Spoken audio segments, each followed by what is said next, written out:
yourself, were you raised Christian or religious? I was raised Christian, but not really. I was raised the kind of Christian where you go to church on Sundays, like after Christmas, like Christmas, you go to church on Sundays until about Easter, and you fall off with it until Christmas time comes around again. Well, one of Kanye's earliest hits was Jesus Walks. A great song. Great song. Timeless song. Yes, absolutely. I was around him when he was making that record. Oh, really? Yeah. How was that whole process? Well, Yeah. Didn't Rhymefest write some Rhymefest of it? is one of the writers on that. One of the writers, yeah. What Kanye was very good at back then, he still is to this day, is he would have the best minds in the room. Kanye makes music by committee. He's not ashamed to be like, that's a dope bar, that's a dope idea, the song is king. Yeah. Well, recently, his new album is called Jesus is King. Yeah. And they say he converted to Christianity. But I assume if you're making a song called Jesus Walks, you're already Christian, right? Can you explain it to me here? Look.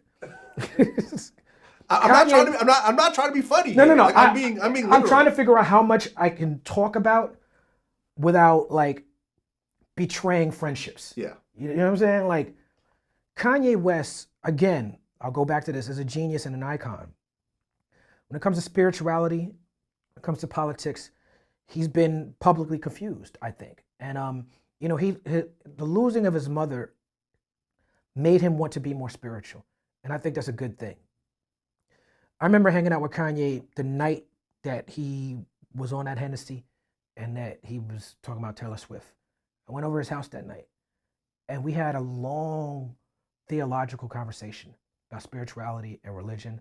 And what I realized was he's not really studied in these areas. He doesn't really know a lot about Judaism, Christianity, Buddhism, Islam. He was in his Kemetic phase. He was rocking the big Egyptian things. So he was at that point, he had this sort of like Christian, Kemetic, Jewish philosophy. Okay.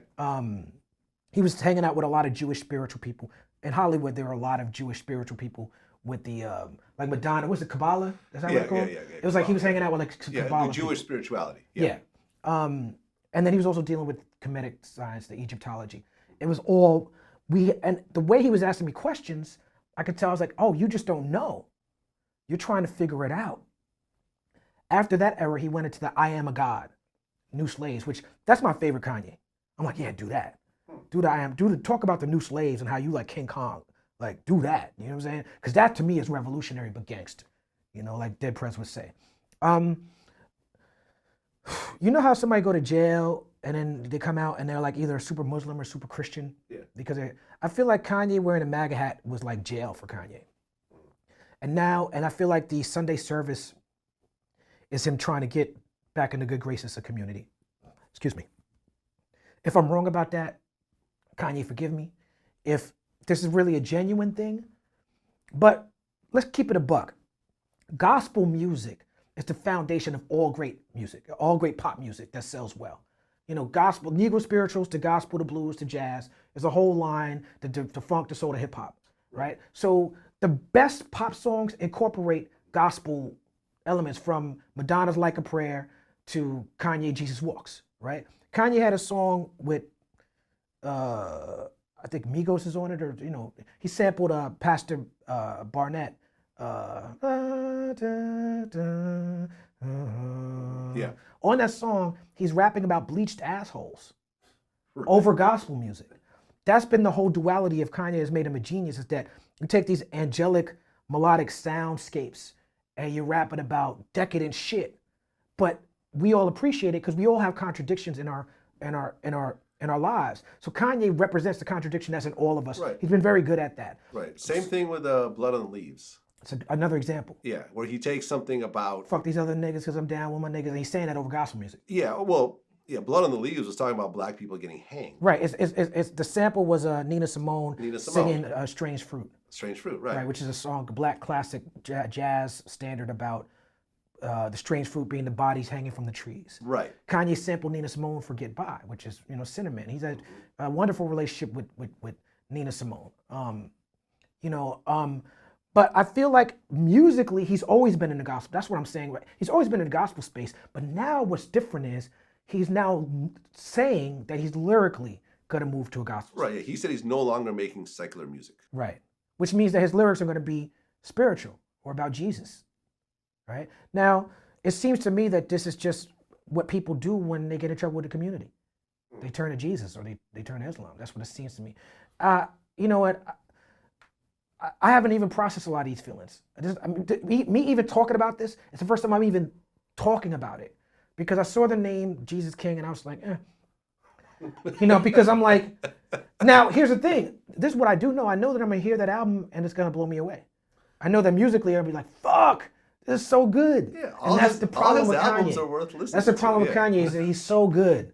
He's so good at what he does that even though I'm highly critical of it, I'm gonna still listen to it like, that's dope.